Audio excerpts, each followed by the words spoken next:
Hello बच्चों, let's read the question. Question says this: a large difference between the fourth and fifth ionization energy indicates the presence of. ठीक है, देखो ionization energy होती क्या है? Ionization energy होती है जब भी हम किसी आइसोलेटेड गैसियस एटम के अंदर से आउटर मोस्ट इलेक्ट्रॉन रिमूव करते हैं, उस इलेक्ट्रॉन को रिमूव करने के लिए जो एनर्जी लगी दैट इज आयनाइजेशन एनर्जी। अब उसी में से ही हम आप दूसरा इलेक्ट्रॉन रिमूव करें तो जो एनर्जी लगेगी उसको कहेंगे सेकेंड आयनाइजेशन एनर्जी। पहली वाली एनर्जी को आयनाइजेशन एनर्जी 1, फिर सेकेंड आयनाइजेशन एनर्जी। ठीक है, तो वो पूछ रहा है कि भाई लार्ज डिफरेंस कब पाया जाएगा? फोर्थ और फिफ्थ आयनाइजेशन में पाया गया है। उन्होंने कहा कि हमने हमने जब, मैं पूरा बनाकर ही दिखाता हूं बेटा आपको।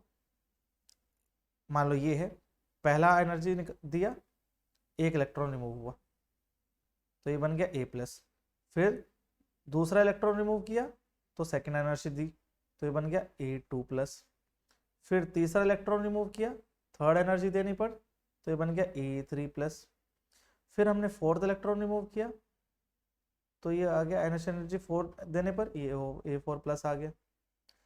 फिर हमने पांचवा इलेक्ट्रॉन रिमूव किया तो पांचवा इलेक्ट्रॉन रिमूव करने के लिए हमें देनी पड़ी एनर्जी 5। वो कह रहे हैं कि डिफरेंस पाया गया फोर्थ एंड फिफ्थ में, यानी कि फोर्थ छोटा था और फिफ्थ बहुत ज्यादा। तो ये इस बात से हम ये समझते हैं कि फोर्थ जो हमने इलेक्ट्रॉन रिमूव किया या अब तक सारे इलेक्ट्रॉन जो रिमूव करे वो आउटर मोस्ट शेल से थे,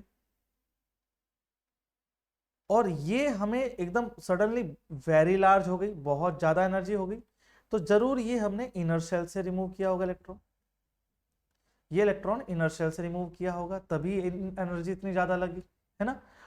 चार इलेक्ट्रॉन में इतनी एनर्जी ज्यादा नहीं लगी, जैसे पांचवें इलेक्ट्रॉन में से जब हमने पांचवा इलेक्ट्रॉन निकाला, फिफ्थ इलेक्ट्रॉन निकाला तो बहुत ज्यादा एनर्जी लगी। तो how many electrons are present, how many electrons we have removed? 1 2 3 4।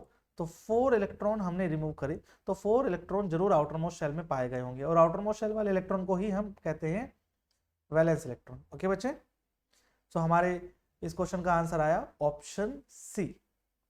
Hope you understood it well, good luck.